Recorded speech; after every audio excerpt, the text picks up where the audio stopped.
Quick disclaimer, there are some adult situations and stronger than usual violence this week. Please see the post on mythpodcast.com for more info. This week, on Myths and Legends, we're back in the Norse Sagas with the story of a highly trained man, shaped by tragedy, who lives in a cave and spends his time rescuing people and, he's basically medieval Icelandic Batman. The creature this time is a turf monster that you can make to annoy your rivals at massive personal cost. Really, don't do it.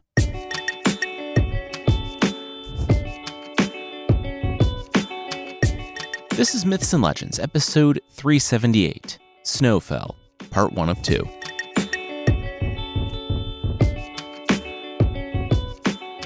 This is a podcast where we tell stories from mythology and folklore. Some are incredibly popular stories you might think you know, but with surprising origins. Others are tales that might be new to you, but are definitely worth a listen. Today we're back in the Icelandic Sagas, a saga being, very generally, a history of a family and its exploits. Today's story is about Bard, a son of giants and trolls who goes on to be the father of, well, you'll see. We'll jump in not with Bard, though, but with a very different Icelander who has a problem. His mom might be a witch, and several guys are about to go tell on her.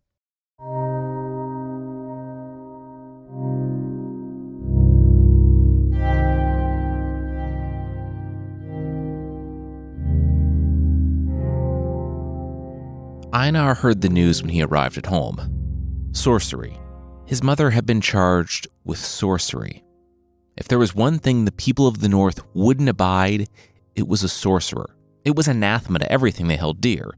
Strength, honor, willpower, those could all be undone with a spell from someone in a warm house far away.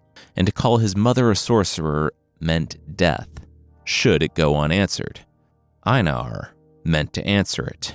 Hildegun handed him his cloak. She, too, knew the cost of what happened if others heard the accusation.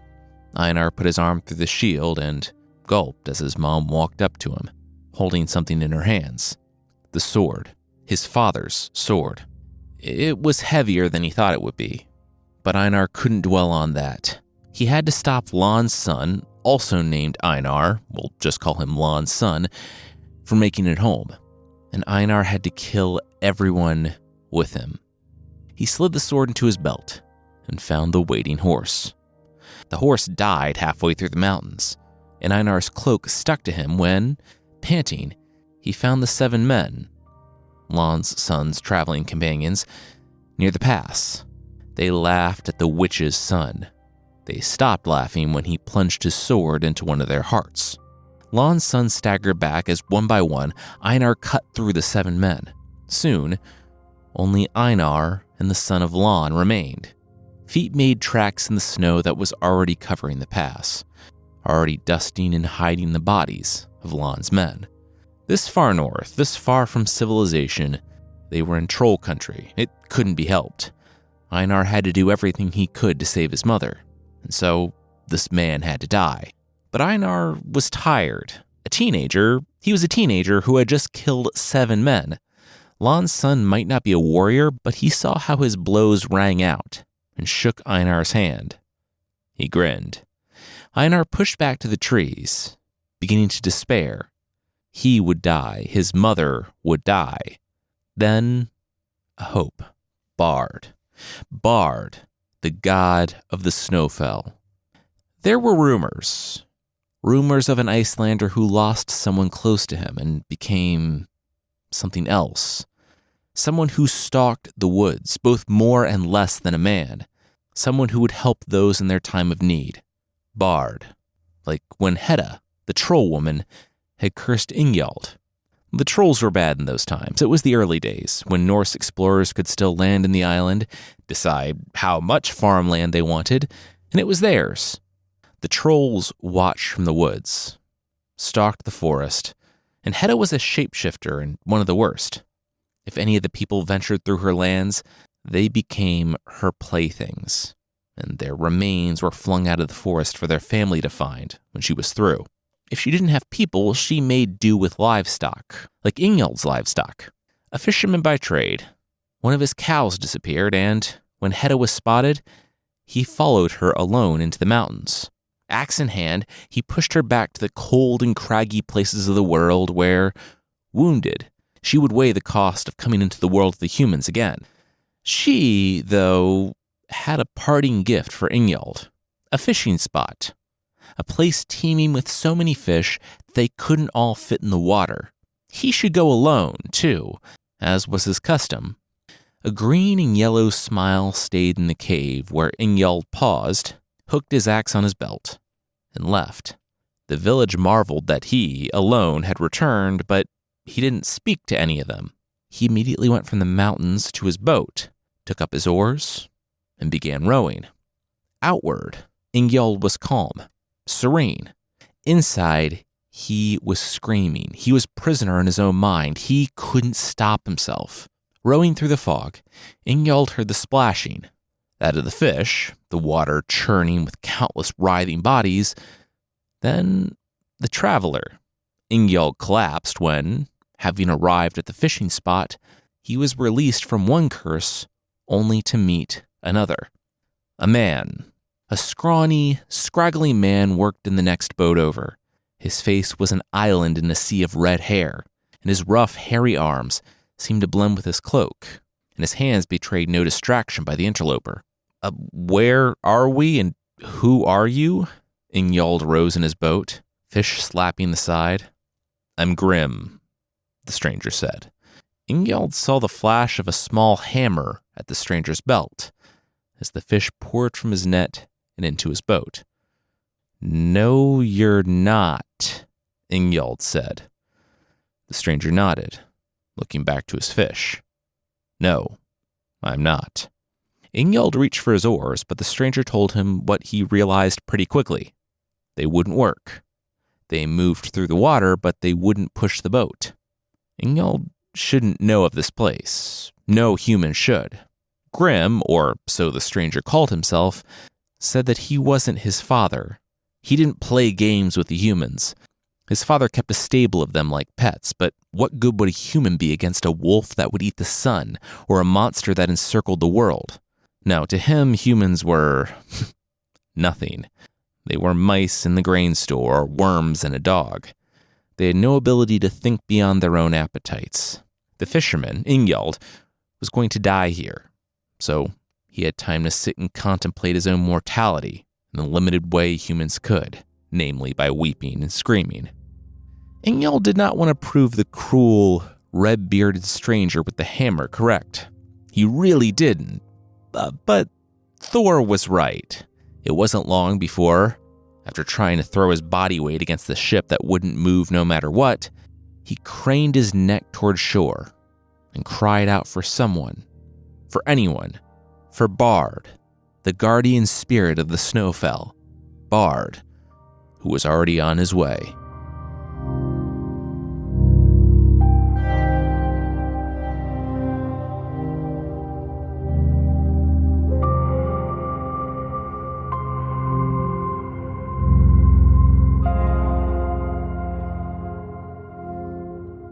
I wish I had a character to comment on the fact that we keep going deeper without resolving anything, all Inception style, but we'll just have to settle for me saying that's what we're doing for anyone who hasn't caught on to my needlessly complicated way of telling the story.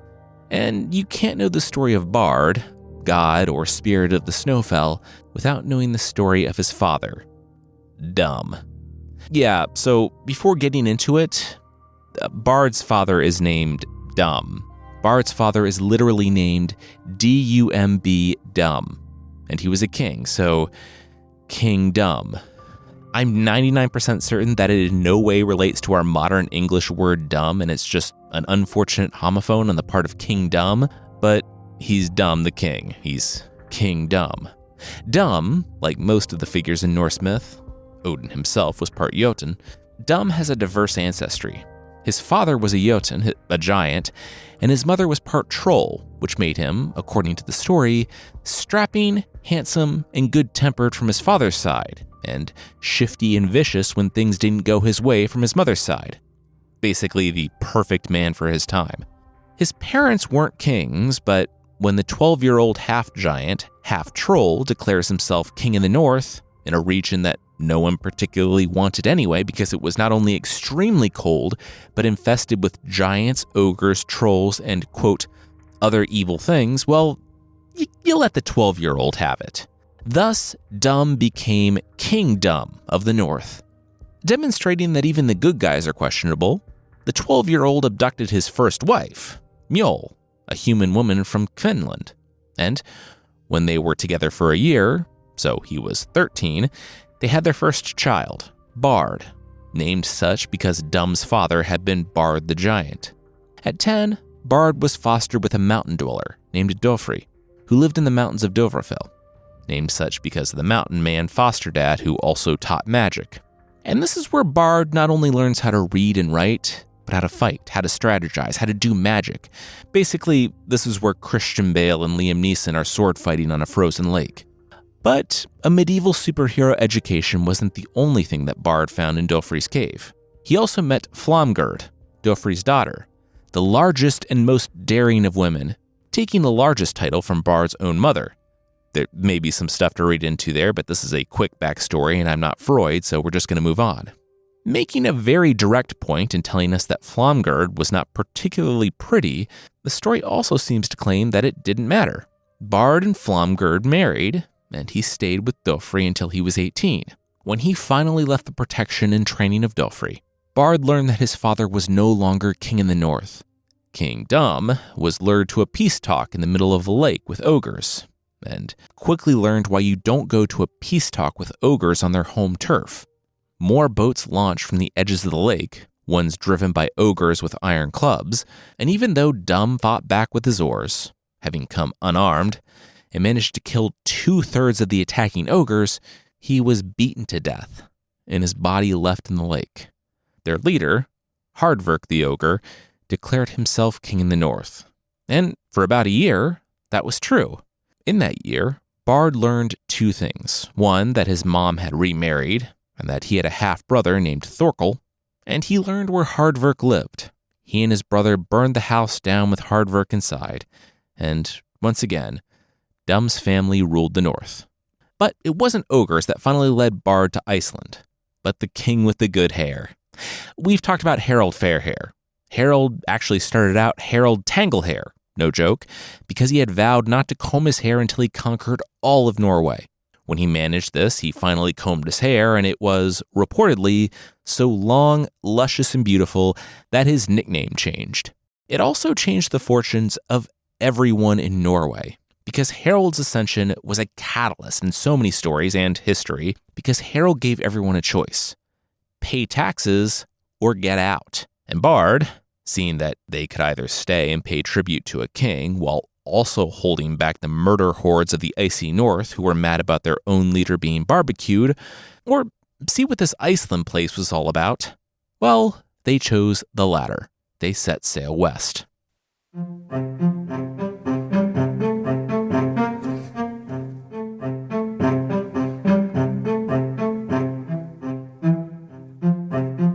We'll see what's going on in Iceland and definitely get back to our 2 already running stories eventually, but that will be right after this.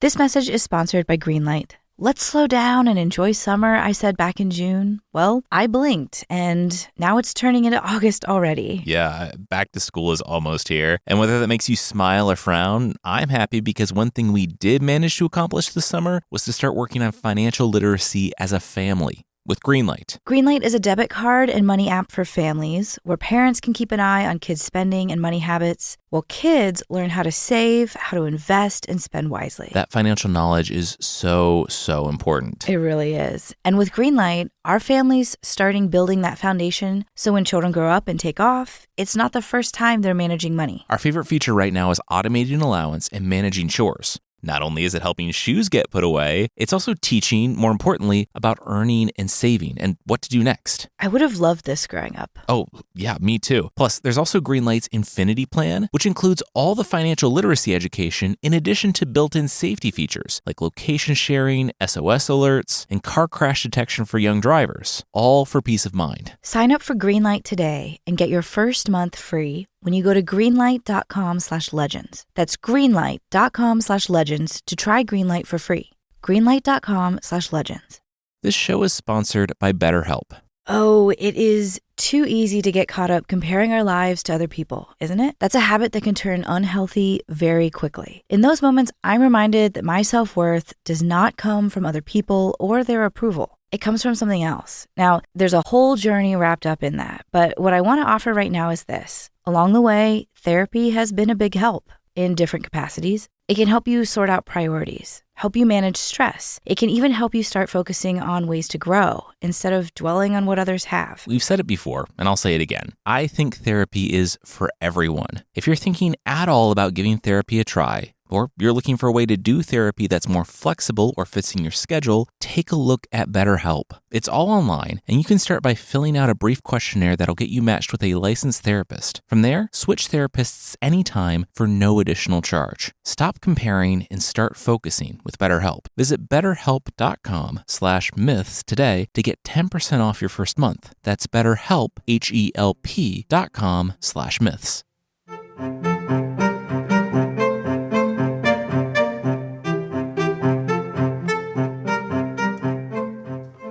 It was a land grab in Iceland, and while saying that the only people groups present were trolls feels like kind of a mean-spirited colonial thing, as far as I can tell, Iceland was completely uninhabited before the Norse started showing up.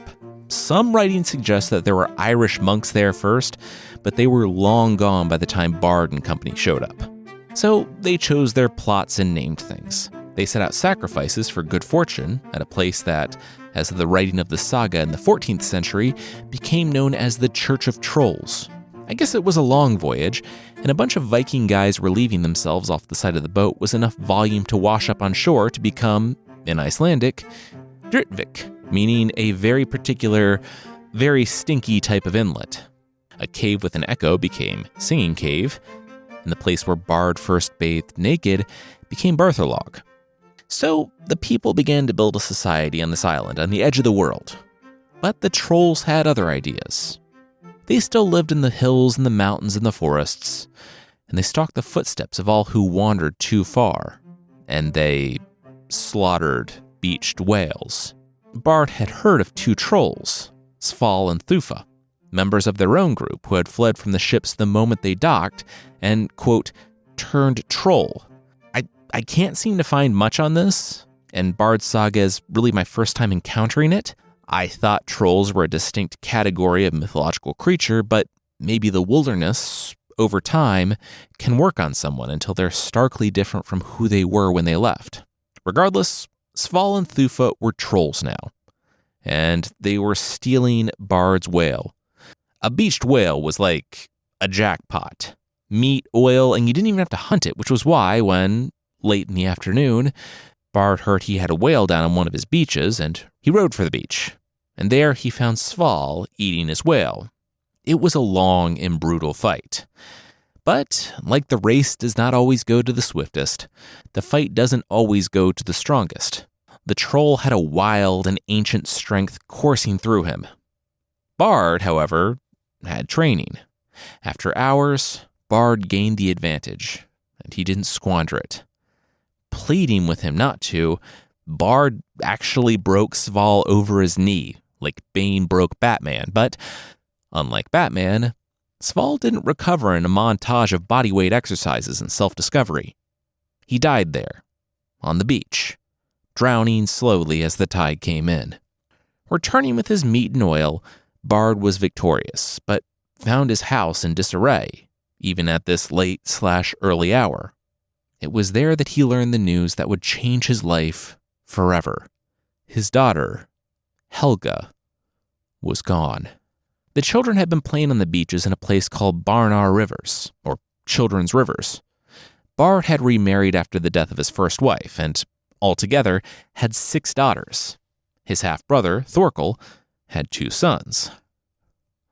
Helga led the girls and Redcloak led the pair, and they would play a version of King of the Hill, or, I guess, Jarl of the Rivers. It said that Thorkel's sons wanted to win because they thought themselves stronger. They didn't, though, and Bard's daughters wouldn't allow themselves to be subdued. In the end, it was an accident, really. Redcloak, Thorkel's son, grappled with Helga, and both tumbled down a snowy hill. with Helga rolling to a longer stop in the end. Even in early spring, it was still cold enough that the ice was breaking up, and as Helga finally pushed to pick herself up, she heard a crack and felt a bob. The ice she was on was moving. The panic in Red Cloak's eyes almost matched her own as, coming to his senses just past the crack on the coast, he rose. The rest of her siblings and cousins nearly tumbled down the hill to come to her aid, but by the time they made it, and when Helga was on her feet, the ice float was 20 feet out. Too dangerous to swim in these temperatures. Both Helga and her siblings watched each other shrink, knowing that they would never see one another again. Bard shook with rage. His daughter was dead. To be marooned in the open ocean with no provisions was difficult enough. But to be marooned on an ice float, which would only stay seaworthy if it stayed in dangerously cold waters, that was it. His daughter was gone.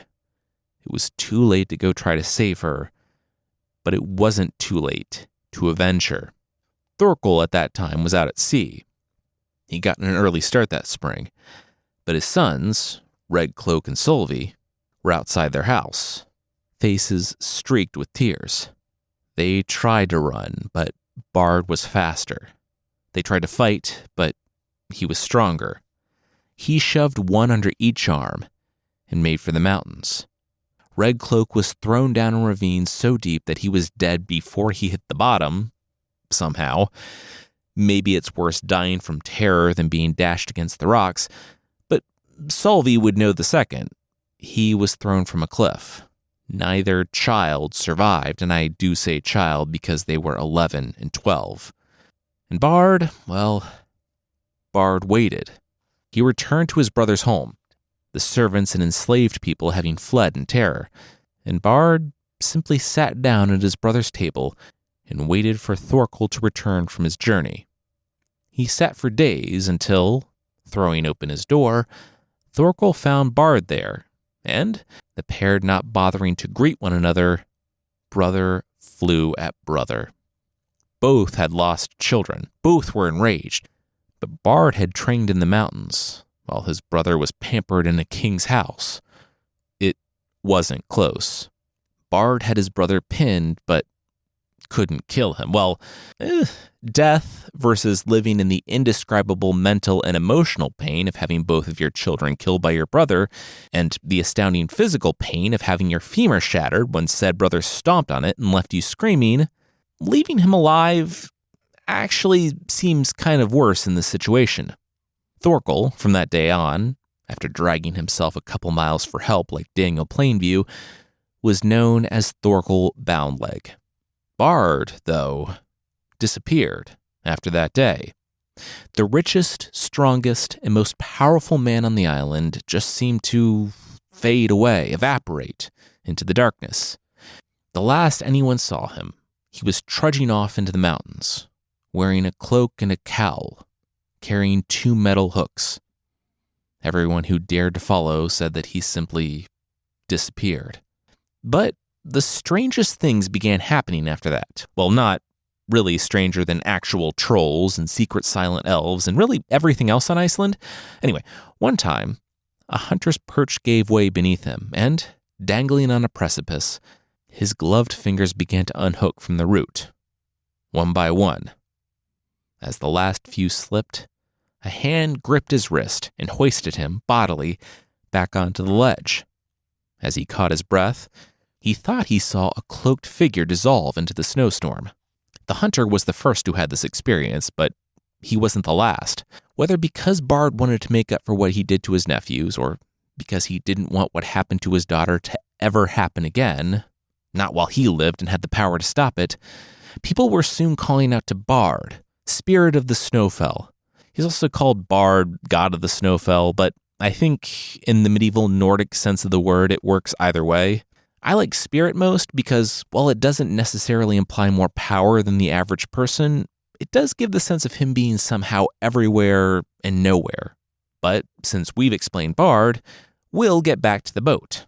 Thor was long gone at this point, and Ingjald was left to die, shivering and huddled in the bottom of the boat when, from the mists, he heard the rowing.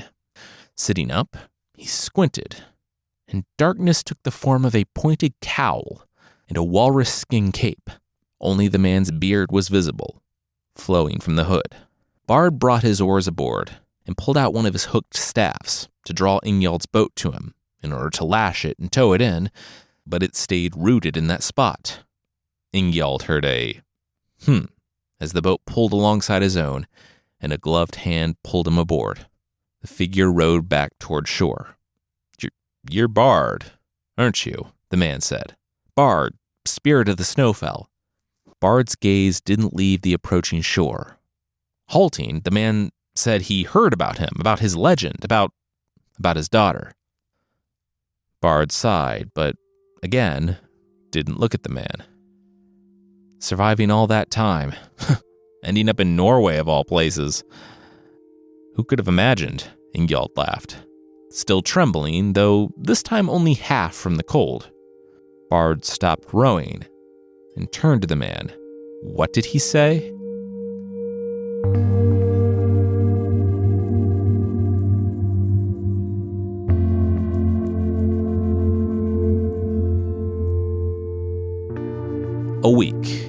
A week of chipping ice off the float and putting it in her mouth, knowing that, in the brutal tug-of-war between dehydration and hypothermia, Helga was momentarily choosing the latter. She had no control over where she was going, but she would survive as long as she could. Sleep was the only place she could find respite, and it was during sleep that her float lurched to a stop in Greenland. She awoke, confused, to spears at her side, and men furiously calling her a troll. She was larger than everyone, given that she actually had some fraction of troll and Jotun blood, but she didn't fight back when they looped the ropes around her wrists and brought her to their leader, Eric the Red, and yes, that Eric the Red, father of Leif Erikson, as you can probably guess by his name. Leif Erikson was the first European to set foot on continental North America.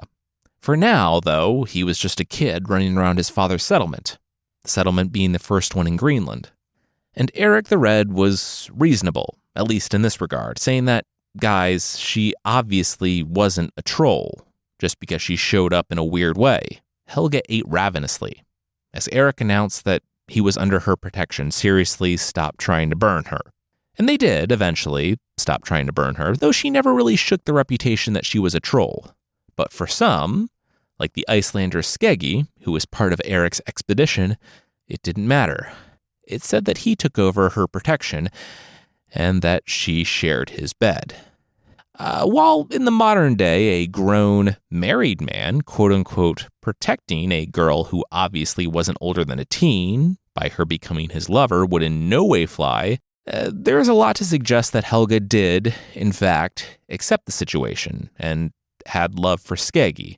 Helga, for her part, had now seen more of the world than Iceland. She had seen a colder, icier place, but really, with Leif and his crew, she was an equal. She was feared. She was like a Valkyrie, which must be why, the following season when it was time to leave, she didn't go with the merchant ships to Iceland.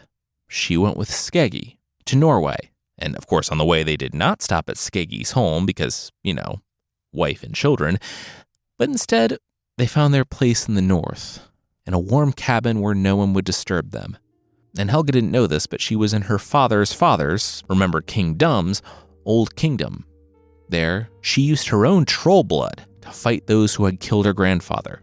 Relishing in battle, wild and free, she spent the days fighting, exploring, and adventuring, and the nights with the man she loved. She felt complete, until she awoke to her hands bound. She tried to struggle her way from the gag, but she saw the form darkening the door, one that was thrown open to the night, and Skeggi with a bloody head wound next to her, breathing if unconscious. The cloak and cowl were darker than the night sky behind it. The figure said he was her father. He was here to rescue her.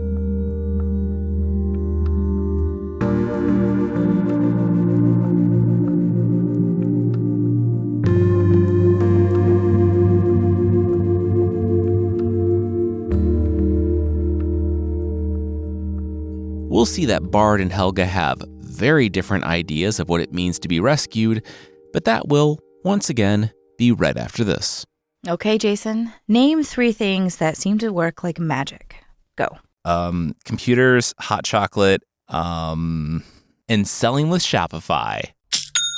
Oh, the segue. Oh yeah, I had to. Partly because it's written right here, but also mainly because Shopify is the global commerce platform that helps you sell at every stage of your business. And yes, it is so easy, it is like magic. From small businesses at the farmer's market to bigger outfits hitting 1 million+ orders, it seems like everywhere I shop, they're using Shopify, and that is a platform we know firsthand, and it does truly grow with you. So whether you're out there selling scented soaps or offering outdoor outfits, Shopify helps you sell everywhere with their all-in-one e-commerce platform and their in-person POS system. Together, wherever and whatever you're selling, Shopify's got you covered. Plus, you can sell more with less effort thanks to Shopify Magic, their AI-powered feature. See? Magic. I knew it. There you go. But in all seriousness, I appreciate how easy Shopify makes it to get selling. It takes something daunting and makes it accessible. And as your business grows, it still has all the tools you need. I highly recommend it. It's why Shopify powers 10% of all e-commerce in the U.S. and why it's the global force behind Allbirds, Rothy's, Brooklinen, and more. Sign up for a $1 per month trial period at shopify.com/legends, all lowercase. Go to shopify.com/legends now to grow your business, no matter what stage you're in. Shopify.com/legends.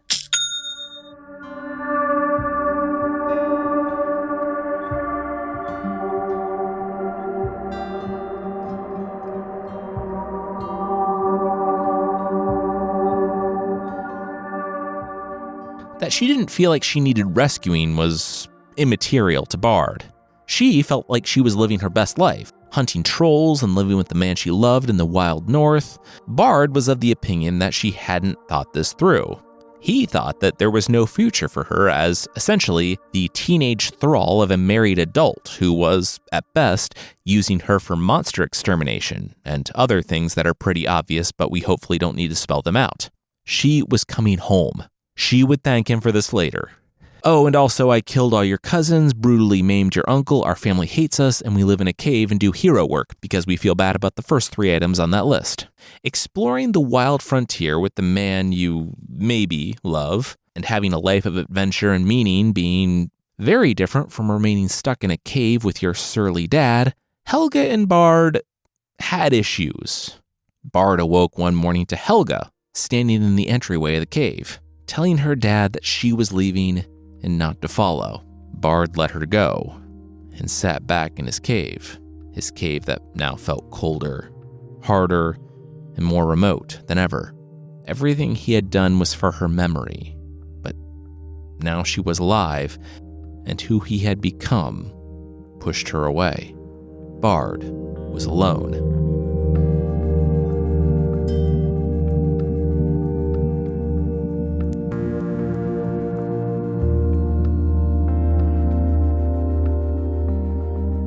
Einar had called upon Bard, guardian spirit of the Snowfell, and then, well, he accepted his fate. If he was to die here, he was to die reflecting on the fact that he had done all this to save his mother, and the story that opened the episode, and that, if he fell, Lon's son was always meant to best him. Then, something kind of silly happened. Lon's son, his axe aloft, ready to find its resting place in Einar's skull, paused, and his pants began to fall down.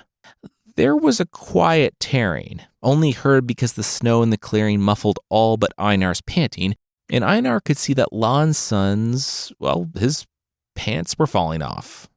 Someone had cut his belt from behind. Lon's son dropped his hands to pull up his pants, and Einar didn't hesitate.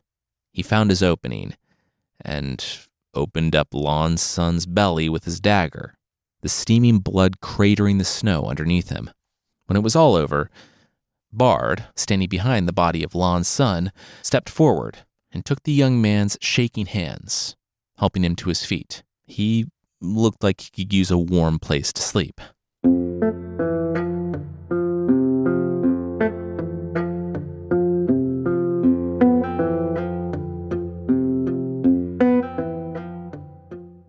Einar was surprised. Bard's cave was warm. It was happy. It was full of daughters. 5 out of 6 of Bard's daughters lived in the cave with him. It was surprisingly cozy. "You live here with your family." "I do now," Bard said. He bade the man to sit and asked Thorkel to get the porridge. Bard's brother limped over. "Thorkel? But we thought he was dead. Wandered off into the mountains one night. Everyone thinks you hate each other, right?" Einar was perplexed by the plot developments that seemingly happened during a gap in the narrative. The brothers laughed. Hated each other, past tense. "But why and how? How did you ever get past what happened?" The how was easier than the why. Thorkel was happy to never speak to Bard again. His sons were gone, his leg was broken, his life was immeasurably more difficult, and his future non-existent because of Bard. Bard acknowledged all this when, on the day after Helga left him, he visited his brother's farm. Standing with his back to empty barns and weed-ridden fields, Bard said he was sorry. Telling himself he was doing it as vengeance for his daughter, he had killed Thorkel's sons out of wrath. He did it because it made him feel something else other than despair for losing Helga. It was wrong. He was sorry, and he would work the rest of his life to earn his brother's forgiveness. Thorkel sat for a long while, then looked up. He said he didn't forgive Bard, but if Bard wanted to come back next week, maybe they could have lunch. Bard smiled. Lunch was good. One lunch turned into another. Dinners turned into drinks. Soon, Bard did earn Thorkel's forgiveness, and Thorkel limped off to live with his brother in the mountains. It was with Thorkel's urging that Bard brought his daughters, and the cave brimming with warmth and family, everyone was happy. But Bard still thought about Helga, and that whole situation made him sad and angry again, but hoped that there would be time for Helga to forgive him. In the meantime, though, well, how about a little vengeance? He found himself in a place called Reykir in Midfjord. I was able to find 2 places called Midfjord, and one called Reykir, and no Reykirs in either Midfjords, but essentially, it was in the north, and it was pretty cold. It was close to December, and Bard saw the cabin of Skeggi, and yes, that Skeggi. Having returned from his travels abroad after Helga's mysterious disappearance, that time he woke up after all that head trauma, Skeggi decided that he should do the right thing and go home to his family. Mainly because he had a wife and children at home waiting for him, also mainly because his giant teenage lover who fought all the trolls was gone, and trolls were scary and he didn't want to fight them alone or at all. When Ide, Skeggi's 16-year-old son, opened the door, I didn't know any of this. And Bard said hello. He was a traveler, and the mountains to the south were impassable. He was just looking for a place to stay for the winter. "The winter?" Ide, the son of Skeggi, asked. Bard's eyes seemed to glow under his cowl. He was a whole head taller than the scrawny teen and almost twice as wide. Bard said, "Yeah." "Was that a problem?" Ide said, "No, it was just a big ask." Bard laughed. The kid made too little of himself. He was an up-and-coming young man. He should make good decisions, like, say, if a traveler comes by who can spread the kid's reputation far and wide, just for a pittance, a place to sleep for the winter, well, that is better than the alternative. "Come inside," Ide swallowed. And Bard ducked as he entered the turf longhouse, the door closing out the wind behind them. When Skeggi saw his new guest's size and his massive metal hooks that he carried, and also that he was already inside the longhouse, why was he already inside the longhouse? Skeggi didn't have a problem with it either. Bard introduced himself as Gest, guest, because he was a guest. As far as I can tell in Icelandic, it literally means guest, but the hosts could no more get guest to stop being guest by telling him his real name than by getting him to leave. So they accepted the name Guest, and Skeggi blinked as his daughter, Thordis, smiled. And Guest smiled back as Guest took her hand and kissed it. And she blushed. What was happening here? And yes, the story doesn't spell it out, but it's pretty clear why Bard chose the house at the start of the winter. The phrase, turnabout is fair play, would seem to fit here. Granted, Skeggie's daughter is in a less vulnerable position than Helga was, and the saga is clear to point out that she was 15, which is actually the modern-day age of consent in Iceland. So, in today's world and the medieval world, it would appear it was all above board, legally. It does seem excessively cruel, though, mainly to the parents who were there the whole time. I might have thought it was gross, but he benefited from Guest's presence more than anyone else in the long run, because, well, when Guest wasn't beneath a blanket with Thordis, he was teaching Ide law. And from the following spring onward, Ide was known as Law Ide. The following spring, the kids said a tearful goodbye to their Guest, and the parents said a tense yet hopeful good riddance when Guest finally ceased being their guest, and Skeggi could breathe again, for about a month and a half, until Thordis started showing. Even before the baby was born, Thordis knew that it was a boy, and she wasn't wrong. Come autumn, her son was born, and she decided to name him after his father. The baby would be called Guest, and Guest is, well, actually kind of the main character of this saga.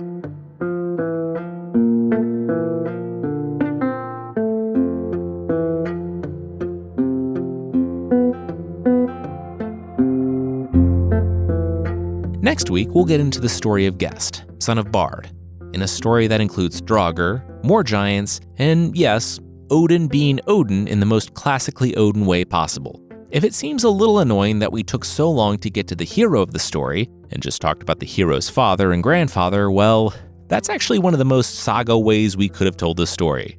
The only thing that would make it more Norse Saga is to stop the action dead in the middle of the story and just talk about a long legal dispute.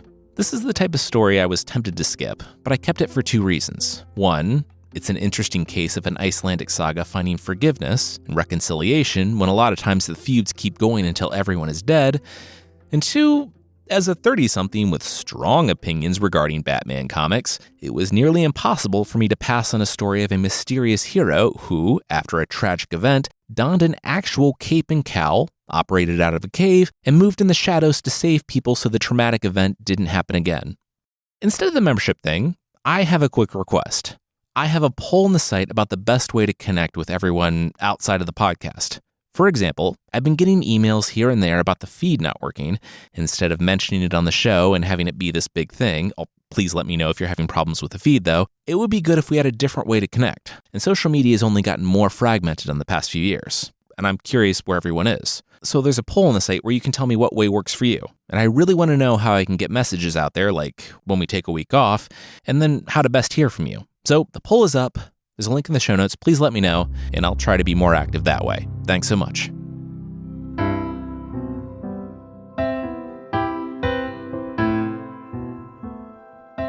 The creature this week is the Stallo from Lapland in Finland. We've told the story of the golem on this podcast, 107A and B, and two things really go into the story of the golem: the cost and the purpose. If the purpose outweighs the cost, you should make that golem. That's definitely the case with the Golem of Prague. I'm not so sure it's the case with the Stallo. The Stallo is a golem-like creature, so inanimate objects that from magic or other means come together to make a strong humanoid figure. But instead of being made from dirt or mud, it's made from turf. You see, a shaman would lay the turf out on the ground in a humanoid form, and this was from a time when the shamans fought each other for power and influence, or, as one source says, out of spite. Okay, so shaman battles sound really cool, but the actual antagonism was really just petty annoyance. The extent of the Stallo's activities against a rival shaman once it was created was sneaking around their house, knocking food off their plate, or making their fire go out. And because of the type of magic the Stallo used involved whistling, it was fairly easy for a skilled shaman to detect it. And I'm still, personally, on board. Sometimes you don't want to hurt someone. You just want to, hide their shoes when they're running late, or give them a flat tire or a power outage, say when they have to post a podcast episode and make them stay up until 2 a.m. waiting for it to come back on. I think it actually shows a good amount of professional courtesy among the Finnish shamans that they just tried to annoy each other and not actually hurt everybody.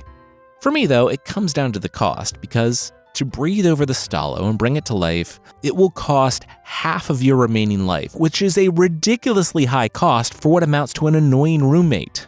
Also, if the Stallo is discovered and killed, the shaman that kills it gets half of the life from the Stallo, which seems like an even worse deal, because there is no story in which the Stallo isn't discovered by a rival shaman. I can't fathom a time when the Stallo would be worth it, except, circling back to one source, out of spite. It hurts you more than it hurts them, but it still hurts them, so I guess that makes it worth it. I first encountered this creature as a golem-like monster, but there is another version that lives out in the forest and eats people, and doesn't appear to be made out of turf. They are not terribly smart, which is why, despite their appetite and strength, humans nearly always outwit them, which still makes me wonder why you want to make one, ever. Really, I'm asking. While you're on the website letting me know what social media platform to use, let me know what petty annoyance you would use the Stallo for.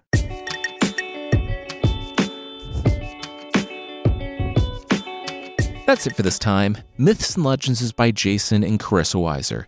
Our theme song is by Broke for Free, and the Creature of the Week music is by Steve Combs. There are links to even more of the music we used in the show notes. Thank you so much for listening, and we'll see you next time.